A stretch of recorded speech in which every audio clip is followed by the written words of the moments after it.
లూకా సువార్త 11వ అధ్యాయము 33వ వచనం. ఎవడను దీపము వెలిగించి చాటు చోటునైనను కొంచెం క్రిందనైనను పెట్టడు గాని లోపలికి వచ్చి వారికి వెలుగు కలుగుటకి దీపం స్తంభం మీదనే పెట్టును. అసలు ఈ దీపం ఏంటి?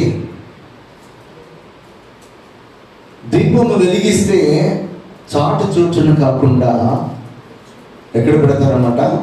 అందరికి వెలిగిపోవడానికి దీపస్తంభం మీదనే పెడతారని చెప్పేసి ప్రభువైన యేసుక్రీస్తు చెప్తున్నారు. దీపము అనేది నానా రకాల అర్థాలను చూపిస్తుంది అన్నమాట. దీపం అనేది నానా రకాల అర్థాలు. ఆ అర్థాలలో ఒకటి దేవుడు, రెండు దేవుడిచ్చినటువంటి వాక్యము, మూడు ఆ వాక్యం చేత వెలిగింపబడినటువంటి మనం, నాలుగు ఏంటంటే మన ఆయువే ఒక దీపం. నరుడి ఆయువు యెహోవా పెట్టినటువంటి దీపం. హల్లెలూయా. ఇక్కడ దీపముల గురించినటువంటి 4 రకాల అర్థాలను మనం చూస్తున్నాం. ఒకటి దేవుడి దీపము, రెండు దేవుని యొక్క మాట దీపము, మూడు దేవుని మాట చేత వెలిగింపబడిన నీవు నేను దీపము, మనలో ఉన్నటువంటి ఆయన ఇచ్చినటువంటి ఆయుష్ దీపం అన్నమాట. హల్లెలూయా, హల్లెలూయా. 27వ అధ్యాయము కీర్తనకారుడు చెప్తాడు ఏమనంటే, మొదటి వచనం, యెహోవా నాకు వెలుగును రక్షణనై ఉన్నాడు, నేను ఎవరికి భయపడదును. యెహోవా నాకు ఎలా ఉన్నాడంట? వెలుగును. ఈ భూమి అన్నంతటా కూడా దేవుని వెలుగుతో ఉంది. ఎప్పుడు అంటే మొట్టమొదటి దినాలలో. ఆ వెలుగు ఎలాంటి వెలుగు అంటే, ఎటువంటి పాపానికి చోటు లేకుండా, ఎటువంటి అపవిత్రతకు చోటు లేకుండా, ఇలాంటి నీచమైన క్రియలకు చోటు లేకోకుండా ఉన్నటువంటి స్థలంగా ఈ భూమి. అప్పుడు ఈ భూమి ఎలా ఉందంటే, పరలోకం ఇప్పుడు ఎలాగైతే ఉందో అటు విధంగా ఉందన్నమాట. ఈ భూమి పైన చీకటికి ఏమాత్రము కూడా చోటు లేదు. చీకటి అంటే మనము సూర్యుడు వెళ్ళిపోయిన తర్వాత వచ్చే చీకటి కాదు. ఇక్కడ ఆ చీకటిని పారదోలడానికి ఇలాంటి సరిపోతాయి. దేవుడు వస్తున్నాడు. అయితే ఆ చీకటి వేరు, ఈ చీకటి వేరు. ఇక్కడ మనకు కనిపించే చీకటి ఏంటంటే ఆత్మ సంబంధమైనటువంటి చీకటి. ఈ ఆత్మ సంబంధమైన చీకటి ఎప్పుడు లేదంటే, మనుషుడు ఆత్మ సంబంధమైన స్థితిలో పడిపోయినప్పుడు అక్కడ చీకటి లేదు. ఇప్పుడు కూడా లేదు. అది ఆత్మ సంబంధమైన స్థితిలో మనము పడిపోకుండా ఉండినట్లయితే మనలో ఏముందనమాట? వెలుగు ఉన్నట్లు అనమాట. హల్లెలూయా. ఇక్కడ దేవుని యొక్క వాక్యము చాలా స్పష్టంగా చెప్తుంది, యెహోవా నాకు వెలుగును రక్షణై ఉన్నానని చెప్తున్నాడు. యోహాను సువార్త 8వ అధ్యాయము 12వ వచనంలో ప్రభువైన యేసుక్రీస్తు చెప్తారు, మరలా యేసు, నేను లోకమునకు వెలుగును, నన్ను వెంబడించువాడు చీకటిలో నిలువక జీవపు వెలుగు కలిగి ఉండునని వారితో చెప్పాను. హల్లెలూయా. మరలా యేసు, నేను లోకమునకు వెలుగునే ఉన్నాను చెప్తున్నమాట. హల్లెలూయా. యేసుక్రీస్తు ప్రభువారు మనందరికీ ఎలా ఉన్నాడన్నమాట? వెలుగునే ఉన్నాడు. దేవుడు లోకానికి వెలుగు ఉన్నాడు. ఈ లోకానంతటిని కూడా ఆయన ఆత్మ సంబంధమైన వెలుగులోనికి తీసుకొని రావడానికి ఆయన వెలుగే ఉన్నాడు. ఆయనలో చీకటి ఎంత మాత్రమునో లేదంటాడు. మొదటి యోహాను 1వ అధ్యాయము 5వ వచనం, నేను ఆయన వల్ల విని మీకు ప్రకటించు వర్తమానమేమనగా, దేవుడు వెలుగైనాడు, ఆయన యందు చీకటి ఎంత మాత్రమునో లేదు. ఆయన యందు చీకటి ఎంత మాత్రం. యెహోవా దేవుడి గురించి మాట్లాడుకుంటున్నాం. ఆయన వెలుగన్నాడు, ఆయన రక్షకుడే అన్నాడు. ప్రభువైన యేసుక్రీస్తు వారి గురించి మాట్లాడుకుంటున్నాము. ఆయన వెలుగన్నాడు, ఆయన రక్షకుడే అన్నాడు. హల్లెలూయా, హల్లెలూయా. 119వ దావీదు కీర్తన 105వ వచనం చూసినట్లయితే, నీ వాక్యము నా పాదములకు దీపమును, నా త్రోవకు వెలుగును ఉన్నది. నీ వాక్యము ఏమైందంట? నా పాదములకు దీపము. ఆ వాక్యము మనను వెలుగులోనికి నడిపిస్తుంది. ఏ వెలుగులోనికి? దేవుని వెలుగులోనికి నడిపిస్తుంది అన్నమాట. అంటే ఈ లోకంలో మనుషుడు ఏ వెలుగు లేక చీకటిలో ఉన్నాడంటే దేవుని వెలుగు లేక అన్నమాట. ఆ దేవుని గురించినటువంటి జ్ఞానం లేక, ఆ దేవుని గురించినటువంటి ఆ యొక్క భయము, ఆ భక్తి, ఆ విశ్వాసము లేకపోవటం వలన మానవుడు చీకటిలో ఉన్నాడు. ఈ చీకటిలో ఉన్నటువంటి ఈ మానవునికి వెలుగునివ్వడానికి దేవుడు తన వాక్కును పంపించాడు. ఏం పంపించాడు? తన వాక్కును పంపించాడు. అది యోహాను సువార్త 1వ అధ్యాయంలో మొదటి మాట నుంచి చదివితే 3 మాటలు. ఆదియందు వాక్యము ఉండెను, వాక్యము దేవుని యందు ఉండెను, ఆ వాక్యము దేవుడై ఉండెను, ఆయన ఆదియందు దేవుని యందు ఉండెను, సమస్తము ఆయన మూలముగా కలిగెను, ఆ కలిగినది ఏది ఆయన లేకుండా కలగలేదు. ఆయనలో జీవం ఉండెను, ఆ జీవము మనుషులకు వెలుగే ఉండెను. హల్లెలూయా. ఆయనలో ఏముందంట? జీవం ఉంది. ఆ జీవము మనుషులకు వెలుగే ఉన్నది. దేవుని యొక్క వెలుగు ఎలాంటిదంటే యుగ యుగాలకి కూడా ఆయన ప్రకాశించేవాడుగా, జీవించేవాడుగా, నిరంతరము ఏకరీతిగా ఉన్నటువంటి వెలుగులో ఆయన ఉన్నాడు అన్నమాట. ఆయన నిన్న చూసినా, ఈరోజు చూసినా, రేపు చూసినా ఒకేలా కనబడతాడు. అంటే ఆయనకి ఏం రాదనమాట? వృద్ధాప్యం రాదు, మార్పు లేనటువంటి వాడు. ఆయన నిత్య యవనం కలిగినటువంటి వాడు, నిత్యము శక్తి కలిగినటువంటి వాడు, నిత్యము జీవము కలిగినటువంటి వాడు, నిత్యము వెలుగులో ఉన్నటువంటి వాడు. అయితే మానవుడు కూడా ఈ భూమి పైన దేవుని యొక్క మాట వినినంత వరకు కూడా ఆ మానవుడు కూడా ఎలా ఉన్నాడంటే దేవుడు ఎలాగైతే ఉన్నాడో అలాగే ఉన్నాడు. ఆదాము తను పాపం చేసినప్పటి నుంచి కాలమే మనకి పరిగణలోకి వస్తుంది. కానీ ఎన్ని సంవత్సరాలకు బ్రతికాడండి. అతను పాపం చేయకముందు తన యొక్క ఆయుష్ కాలాన్ని మనము పరిగణలోనికి తీసుకుని రాలే. మన యొక్క జీవితము ఎప్పటి నుంచి పరిగణలోనికి తీసుకుని రాబడుతుందంటే మనము పాపము చేసినప్పటి నుంచి. ఆ పాపము చేసినప్పటి నుంచి మన కౌంట్ అనేది స్టాప్ అవుతుంది అన్నమాట. దేవుని యొక్క వాక్యం ఏం చెప్తుందంటే ఆ వాక్యము జీవమే ఉందంట. ఆ జీవము మనుషులకు ఎలా ఉందంట? వెలుగే ఉంది. ఆ వాక్యము వినందునే మనిషి చీకటయ్యాడు. ఏ వాక్యం విన్నందున? దేవుని యొక్క వాక్యం, దేవుని యొక్క మాట, దేవుని యొక్క ఆజ్ఞ. ఆ మాట వినందున మనుషుడు చీకటయ్యాడు. ఈ చీకటైనటువంటి మనిషిని మళ్ళా దేని చేత వెలిగించాలన్నమాట? ఆ మాట చేతనే వెలిగించాలి. ఈ మాట చేత, దేవుని యొక్క మాట చేత. ఆ మాట చేతనే మరలా మనను జీవములోనికి తీసుకుని వెళ్ళడానికి, వెలుగులోనికి తీసుకుని వెళ్ళడానికి, ఆశ్చర్యకరమైన తన వెలుగులోనికి తీసుకుని వెళ్ళడానికి దేవుడు వాక్యమే ఉన్నటువంటి ఆయన ఈ లోకానికి వచ్చాడు. ఇంకొక మాట కిందకి చదవండి.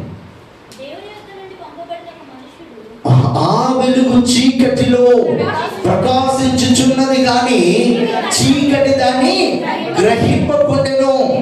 దేవుని యొద్ద నుండి పంపబడిన ఒక మనుష్యుడు ఉండెను. అతని పేరు యోహాను. అతని మూలంగా అందరూ విశ్వసించినట్లు అతడు ఆ వెలుగును వచ్చి సాక్షిగా ఇచ్చుటకు సాక్షిగా వచ్చెను.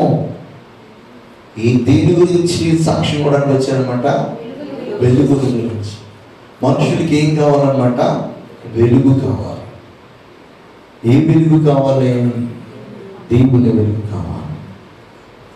దేవుని ఎలుగుగా మానవుల్లో వారి యొక్క సుజ్ఞానం చేత స్వనీతిని ఆధారం చేసుకొని చీకటిలో ఉంటూనే వారు ఏమనుకుంటున్నారంటే మేము వెలుగులో ఉన్నామనుకుంటున్నారు. అసలైన వెలుగు ఒకటి ఉంది. ఆ వెలుగు ఎవరన్నమాట? ప్రభువైన యేసుక్రీస్తు.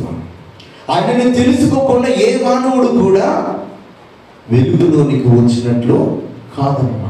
ఈ లోకంలో ఎన్ని సత్క్రియలు చేసినా, ఎన్ని మంచి కార్యాలు చేసినా, ఎంత మరి మంచిగా నువ్వు అనేకులకు సహకారం ఉన్నప్పటికీ కూడా యేసు క్రీస్తుని గురించినటువంటి జ్ఞానము గనక మనుషులకి లేకపోతే గనక ఆ మనుషుడు ఎక్కడున్నాడనమాట? చీకట్లో ఉన్నాడు. అందుకే దీనికి వాక్యం ఏం చెప్తుందంటే, ఒకడు లోకమంతా కూడా సంపాదించుకున్నా తన ప్రాణమును పోగొట్టుకున్నా మనకేమి ప్రయోజనము? నువ్వు ఎన్నో సత్క్రియలు చేసి మంచి కార్యాలు చేసి లోకానికి మంచిగా కనపడవచ్చు, కానీ ఎన్నోసార్లు ఆ మంచిగా జీవిస్తున్నటువంటి ఆ వ్యక్తితో దేవుడు మాట్లాడినప్పటికీ కూడా ఆ దేవుడు అంగీకరించుకోకుండా చనిపోతే కనుక ఆ వ్యక్తి యొక్క ప్రాణము ఎక్కడికి పోతుంది అనమాట? నిత్య నరకానికి పోతాడు. దేవునికి వాక్యం ఏం చెప్తుందంటే, నిన్ను నన్ను వెలిగించడానికి దేవుడు వాక్యమే ఉండి ఆ వాక్కును ఎక్కడ పంపించాడనమాట? ఈ భూమిపైకి మన కొరకు పంపించాడనమాట. అక్కడ అందుకే చెప్పి, నీ వాక్యము నా పాదములకు దీపము, నా త్రోవకు వెలుగునే అన్నది. 119 కీర్తన 130 వచనం కూడా చదవండి. నీ వాక్యము వెల్లడి అగుటతోడనే వెలుగు కలుగును, అవి తెలియలేని వారికి తెలివి కలిగించును. హల్లెలూయా. నీ వాక్యము వెల్లడి అగుటతోడనే ఏం కలుగుతుందంట? వెలుగు కలుగుతుంది. దేవుడు ఆ వాక్యను ఎందుకు పంపించాడంటే, ఎందుకు పంపించాడో? వెలుగు మనకందరికీ కూడా వెలుగునివ్వడానికి, మనను వెలిగించడానికి దేవుడు తన వాక్యని పంపించాడు. 2 పేతురు 1వ అధ్యాయము 19వ వచనం.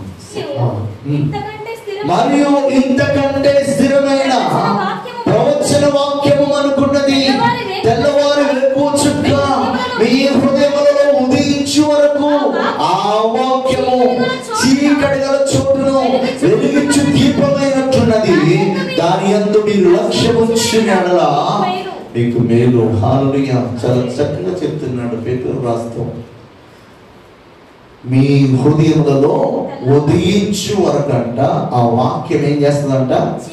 చీకటి గల చోటును వెలిగించు దీపమే అంటదన్నమాట. మనము ఈ 3 లైట్ వేసామనుకో, ఆ 3 లైట్లన్నీ ఆపేస్తే ఏమవుతుంది? చీకటి. అక్కడ చీకటి తరగేయాలంటే అక్కడ లైట్. అంటే మన శరీరంలో ఎక్కడెక్కడ ఏ విషయాల్లో పాప సంబంధమైనవిగా నింపబడిపోయినాయో వాటినన్నిటినీ కూడా వెలుగు సంబంధముగా చేసేది ఏంటన్నమాట? దేవుని వాక్యం అన్నమాట. దేవుని యొక్క వాక్యం. ఆ వాక్యము మన యొక్క దేహం మనకి ఏమైందన్నమాట? దీపమే. మన త్రోవకు వెలుగు అన్నది. మనం వెళుతున్నప్పుడు చీకటిలో అక్కడ కనుక మరి దీపం లేకపోతే మన కాలు ఎక్కడ పడుతుందో మనకే తెలీదు. రోజు వెళ్ళే మార్గమైనా కూడా ఏమవుతుంది? ఎప్పుడు దానికి గుద్దుకుని పడిపోతాం. రోజు వెళ్ళే మార్గమే, మన ఇంటికి వెళ్ళే త్రోవే. కానీ కరెంటు పోయిందనుకో, చేతిలో సెల్ ఫోన్ అయిపోతే చాలా కష్టంగా వెళ్ళాలి. అక్కడ కుక్కను దొక్కుతామో, నక్కను దొక్కుతామో, పాము దొక్కుతామో, గోతులు పడతామో తెలియదు. కొన్నిసార్లు మనము బండి మీద వెళ్తున్నప్పుడు రాత్రులు ఆపోజిట్లో 4 వీలర్ ఏదైనా వస్తుంది అనుకో, మన బండి లైట్ కొంచెం డల్గా ఉంటుంది కదా, ఎదురుగుండా వచ్చే లైట్ అది కొంచెం ఫోకస్ ఎక్కువ ఉంది అనుకో, మనం ఏం చేస్తాం? ఆగాలి సైడ్కి, లేదనుకో ఇలాగ వెళ్ళి సైడ్కి వెళ్ళిపో. మొన్నసారి నాకు ఎక్స్పీరియన్స్ అయింది. అన్నీ చూస్తున్నాడు, ఎల్ఈడి లైట్ అండి. మన బండి అమ్మ సూపర్ బండి, డిమ్ముగా వస్తుంది అన్నమాట లైట్. నా లైట్ నాకే కనపడదు. దానికి తోడు హెల్మెట్ పెట్టుకుంటే ఆ హెల్మెట్ ఇంకా సూపర్ అనమాట. ఆ గ్లాస్ 10 సంవత్సరాల పైన అయింది. అది లోదర్ కృప వల్ల పోయింది, కొత్త హెల్మెట్ వచ్చింది. లోపల కనుక దాన్ని పోగొట్టకపోతే ఇంకో 10 సంవత్సరాలైనా అదే వాడేవాడిని నేను. అయితే వాడు అక్కడికి లైట్ డిమ్ కొడతా ఉన్నాడు. కొడతా ఉంటే నేను రోడ్డు నుంచి వెళ్ళిపోయింది, సైడ్కి వెళ్ళిపోయింది. అది కొంచెం ఆగితే పంటకాలంలోకి వెళ్ళిపోయింది. అది వాడు నన్ను చూసి వాడు 4 వీలర్ ఆపేసి 2 లైట్లు ఆపాడు. అప్పుడు నాకు అర్థం, రోజు వెళ్ళే మార్గమే, రోజు వెళ్ళే త్రోవే. మన బండికి లైట్ ఉంది, కానీ ఎదురుగుండా వచ్చే బండికి ఇంకా పెద్ద లైట్ ఉంది. ఆ పెద్ద లైట్లో మన లైట్ పనిచేయలేదు.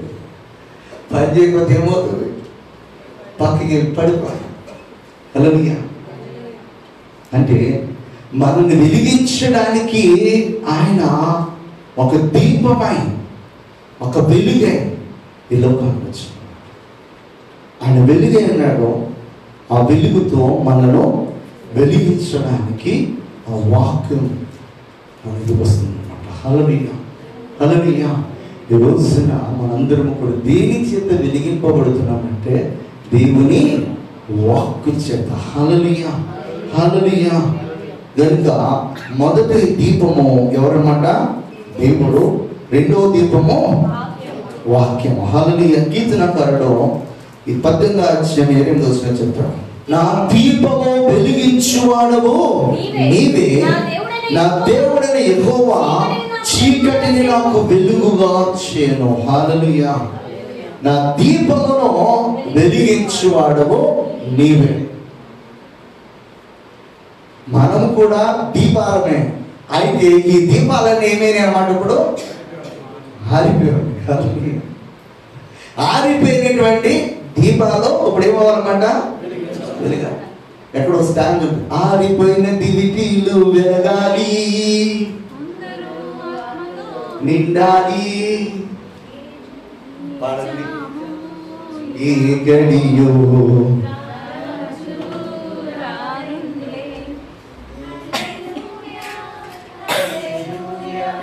హల్లెలూయా, హల్లెలూయా. ఎక్కడికి వెళ్ళిపోయింది?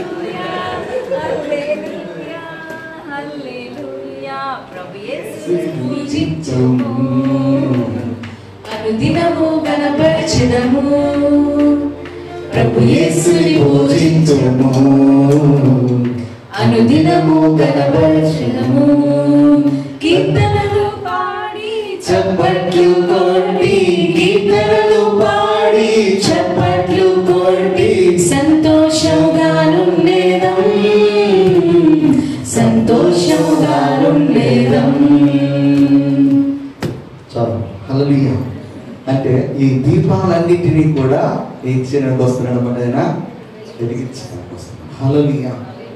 పరలోకము ఉన్నటువంటి ఆ వెలుగు కుమారుడైనటువంటి యేసుక్రీస్తుగా వాక్యమై ఆయన ఈ లోకానికి వచ్చాడు.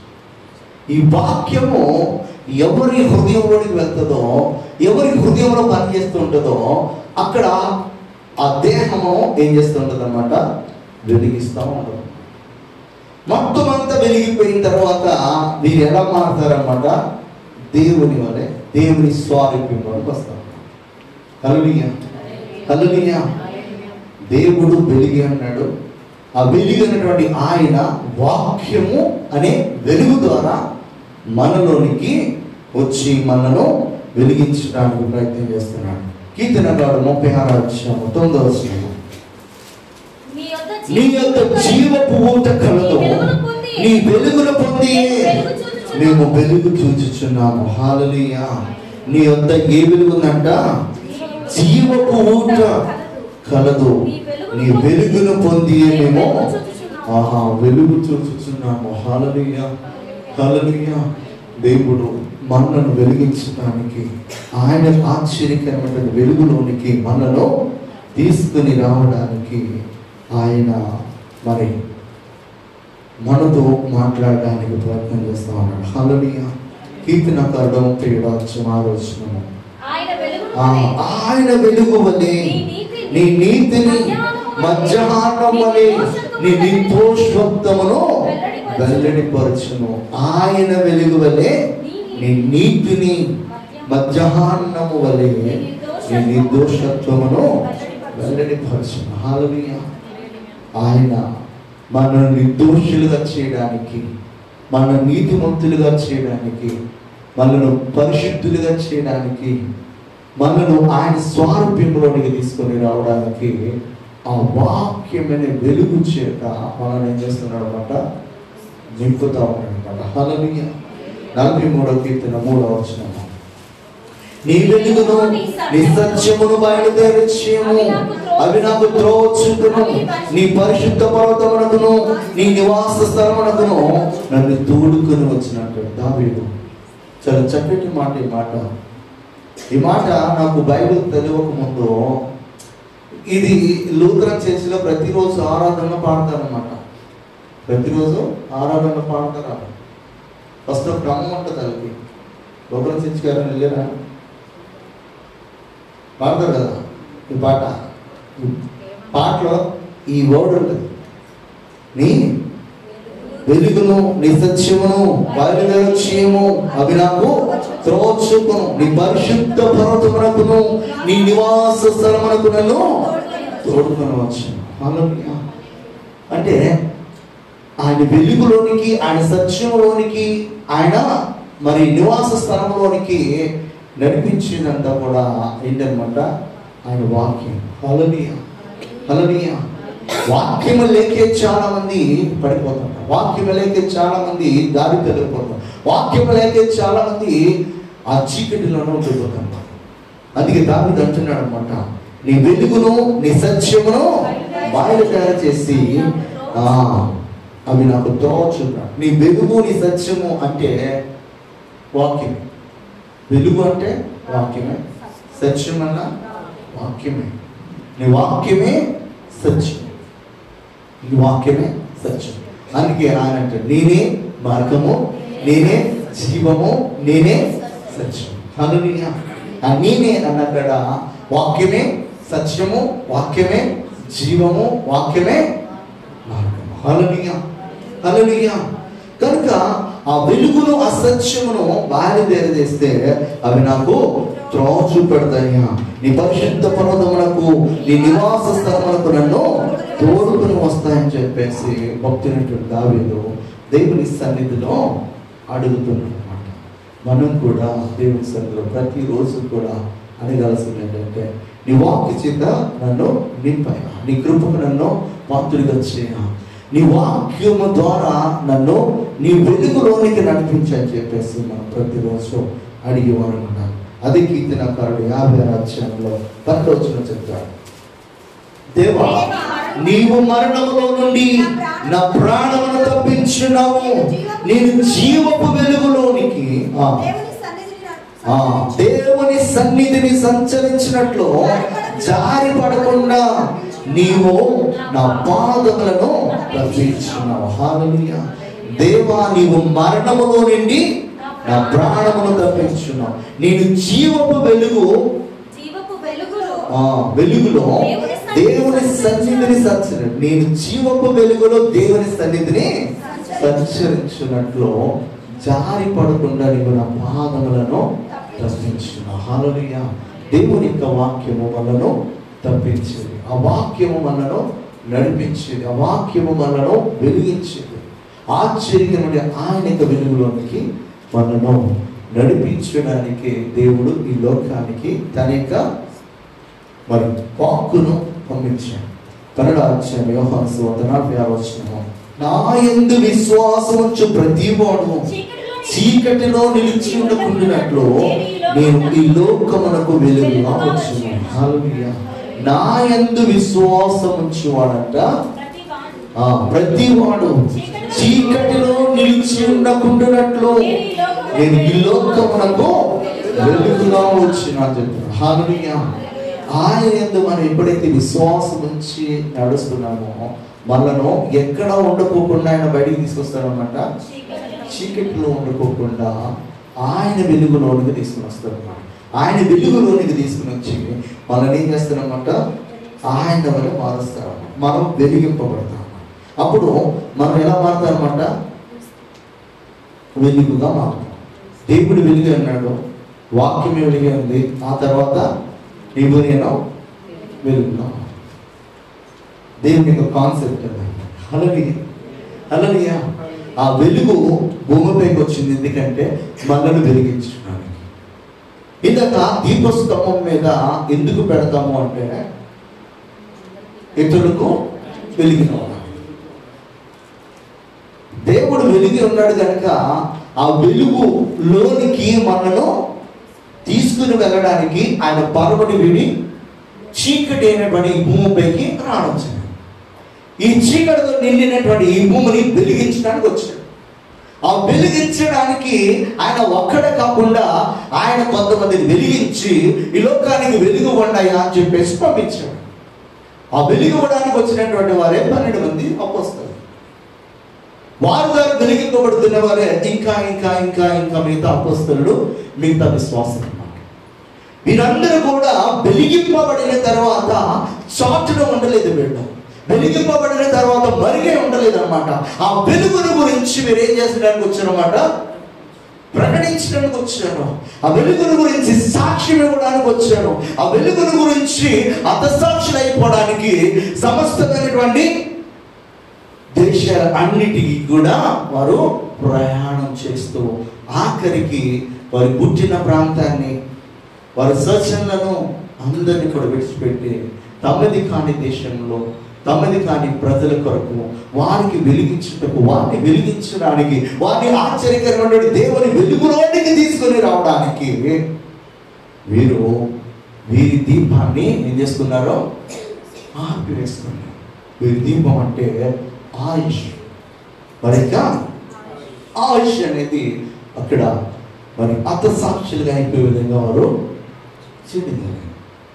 అక్కడ ఉపమానంలో భావం ఏంటంటే, ఎవడైనా దీపమును వెలిగించి చాటును కానీ మాటును కానీ మంచం క్రిందను కానీ పెట్టకుండా అనేకులకు వెలిగించుటకే ఎక్కడ పెడతారన్నమాట, దీపస్తంభం మీద పెడతారు.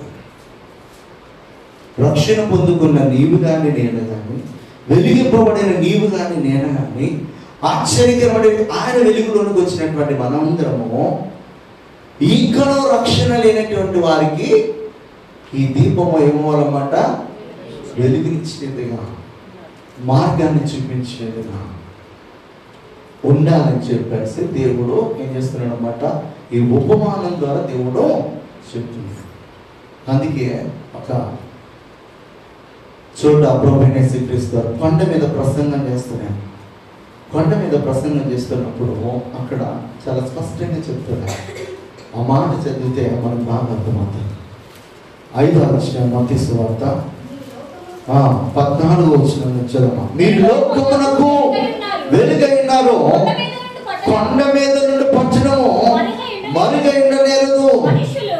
మనుషులు దీపము వెలిగించి కొంచెం క్రింద పెట్టరు కానీ ఇంట నుండి వారందరికీ వెలుగునిచ్చుటకై దీపస్తంభం మీదనే పెట్టుతారు. మనుషులు మీ సత్క్రియలు చూసి పరలోకమందున మీ తండ్రిని మహిమపరచినట్టు వారి ఎదుట మీ వెలుగు ప్రకాశింపనేడు. హల్లెలూయా. మనుషులు దీపం వెలిగించి ఎక్కడ పెట్టరన్నమాట, కొంచెం కింద కానీ మంచం కింద కానీ ఎక్కడ పెట్టరు. అది అనేకులకు వెలిగినవ్వడానికి ఎక్కడ ఉండాలన్నమాట, అది దీపస్తంభం మీద. రక్షణ పొందుకున్న నీవు నీ యొక్క రక్షణ గురించి అనేకులకు సాక్ష్యం ఇవ్వాలి. వెలిగింపబడిన నీవు ఈ వెలిగింపబడినటువంటి ఈ దీపం అనేక దీపాలను వెలిగించాలి. ఇదివరకు దినాలు చూడండి, దీపం వెలిగించాలంటే ఒక మ్యాచ్ బాక్స్ లో ఒక అగ్గిపుల్ల వేసి ఆ దీపం నుంచి మిగతా దీపాలన్నీ కూడా వెలిగించడం. మీ అందరూ కూడా ఆ దీపాల్లో ఎక్కడ మీరు యూజ్ చేసి ఉండరు, ఇచ్చేసారా? అంటే మీరు వచ్చే సమయానికి అన్ని కరెంట్లు బాగా వచ్చేసినాయి. మేము అంటాం మేము క్రీస్తు పూర్వం పుట్టాము. ఆ దీపము వెలిగించడానికి ఒక అగ్గిపుల్ల గీసి వెలిగించి ఆ దీపం నుంచి మనం వెలిగించడానికి వచ్చినటువంటి అగ్గిపుల్ల ఎవరన్నమాట? దేవునికి వాక్యం. ఆ వాక్యం ద్వారా మనం వెలిగింపబడి ఈ యొక్క దీపము అనేకులను వెలిగించు. అది ఒక దీపస్తంభం మీద ఉండాలి, కానీ అది చాటున మంచం కింద కొంచెం కింద పెట్టేదిగా ఉండకూడదు. కొంతమంది వారి రక్షణ గురించి కూడా ఆలోచన చేయడం. కొంతమంది అయితే రక్షణ పొందుకున్నాము అనేక సంతోషం లేకుండా మరి రహస్యమైనటువంటి జీవితాన్ని గడుపుతుంది. మనం రక్షణ పొందుకున్నామంటే అనేకులను రక్షించడానికి దేవుడు ఆ వెలుగులోనికి మనం నడిపించాడు కనుక ఆ వెలుగును గురించి మనము సాక్ష్యము ఇచ్చేవారిగా ఉండాలి. హల్లెలూయా, హల్లెలూయా. ఫిలిప్పీయులకు రాస్తూ ఒక మాట చెప్తాడు అన్నమాట. 2వ అధ్యాయం 15వ వచనము 16వ వచనం చదువు. నిష్కలంకమును నిష్కలంకులను అనిత్యులైనను దేవుని కుమారులగునట్లు సనుగులను సంశయములను మాని సమస్త కార్యములను చేయుడి. అట్టి జనం వచ్చెను మీకు జీవవాక్యమును చేతపట్టుకొని లోకమందు ఎలా కనపడాలంటే మనము జ్యోతుల వలె కనబడుచున్నారు. అందువల్ల నేను వ్యర్థంగా పరిగెత్తలేదనియు నేను పడిన కష్టము ఏంటంట నిష్ప్రయోజనము కాలేదనియు క్రీస్తు దినమున నాకు ఏం కలదు అన్నాడో అతిశయం కలదు. అపోస్తలుడైన పౌలు చాలా చక్కటి మాట చెప్తాడు. అట్టి జనం మధ్య మీరు జీవవాక్యమును చేత పట్టుకుని లోకమందు జ్యోతుల వలె కనబడుతున్నారు. హల్లెలూయా. ఈ రోజున మనము అనేకులకు ఎలా కనిపించాలంటే వెలుగుగా కనపడాలి. ఈ వెలుగు ఆ వాక్యము వెలుగుగా ఉండాలి, దేవుని వెలుగుగా ఉండాలి. ఆ వెలుగు చేత మనం నింపబడి అనేకులకు ఎలా కనపడాలన్నమాట? వెలుగును ఇచ్చేవారముగా, అనేకులను వెలిగించేవారముగా, వారి త్రోవలలో ఉన్నటువంటి చీకటిని తొలగించి ఒక వెలుగుగా మనము వెళ్ళాలి. ఎంత గొప్ప ధన్యత ఇచ్చాడు తెలుసా? బాప్తిస్మిచ్చు యోహాను కంటే కూడా మనం గొప్పవాడు తెలుసా? బాప్తిస్మిచ్చు యోహానుకు ఉన్నటువంటి ధన్యత ఏంటంటే వెలుగు గురించి సాక్ష్యం ఇవ్వడానికి వచ్చాడు.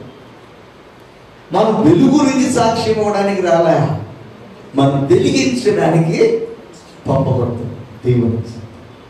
హల్లెలూయా. సాక్ష్యం ఇచ్చేవాడు గొప్పవాడా, వెలిగించేవాడు గొప్పవాడా? హల్లెలూయా. అందుకే బాప్తిస్మిచ్చు యోహాను కంటే గొప్పవాడు ఇక్కడ ఉన్నాడని చెప్తాడు. ఆ గొప్పవాడైనటువంటి యేసుక్రీస్తు మనల్ని గొప్పవాడిగా చేస్తాడు. హల్లెలూయా, హల్లెలూయా. అరణ్యంలో ఎవరిని చూడడానికి వెళ్ళారు మీరు అని చెప్పేసి ప్రశ్న వేస్తూ దేవాతి కూడా అక్కడ అంటాడు అన్నమాట.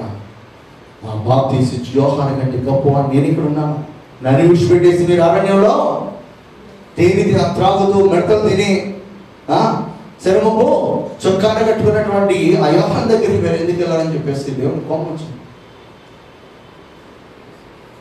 అస్సలైన వెలుగు నేనయ్యా, ఆ వెలుగు గురించి సాక్ష్యం ఇవ్వడానికి వచ్చిన నా దూత అని చెప్పేసి యోహాను గురించి చెప్తుంది. ఇప్పుడు మన యోహాను కంటే ఎందుకు గొప్పవారు అంటే యోహాను సాక్ష్యం ఇచ్చాడు, కానీ దేవుడు మనల్ని ఏం చేశాడనమాట?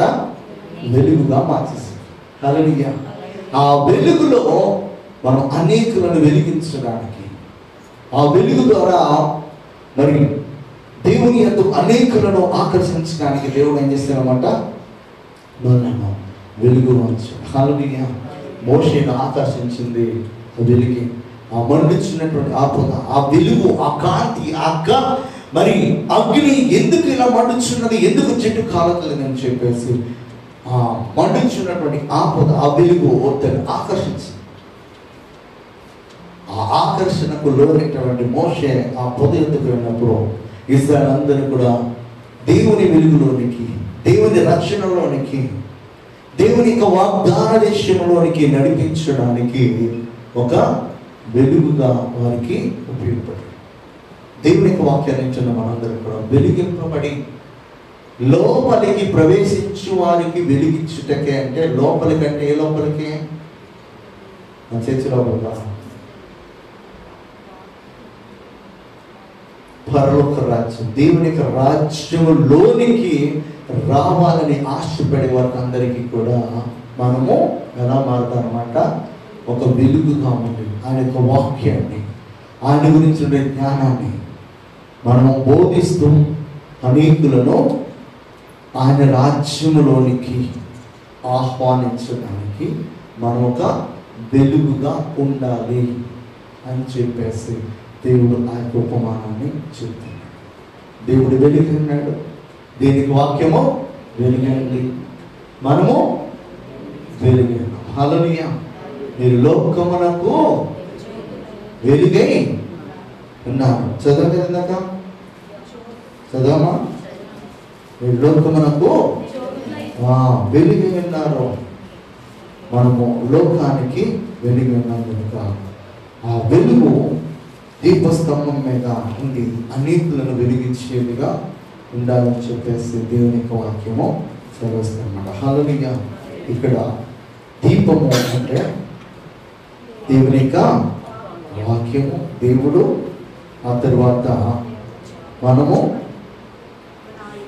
అనేకులకు వెలుగునిచ్చడానికి ఇచ్చుటకు మనను దేవుడు దీపముగా, దీపస్తంభం మీద పెట్టడానికి లోకానికి వచ్చే విషయాన్ని మనం గ్రహిద్దాం. హల్లెలూయా. హల్లెలూయా. అంతేగాని మనం రక్షణ పొందుకున్న తర్వాత నేను అక్కడ పొందుకున్నాను చాలని చెప్పేసి మనము స్వార్థంతో ఉండిపోయినటువంటి మనుషులుగా ఉండిపోకుండా ఈ రక్షణ గురించినటువంటి అనుభవాలను అనేకులకు ప్రకటిస్తూ అనేకులను ఆయన రక్షణలోనికి మనము నడిపించుకోవాలనుకున్నాం. దేవుడు అటువంటి కృప మనకు అనుగ్రహించును గాక. ఆమేన్. ప్రార్థన చేసి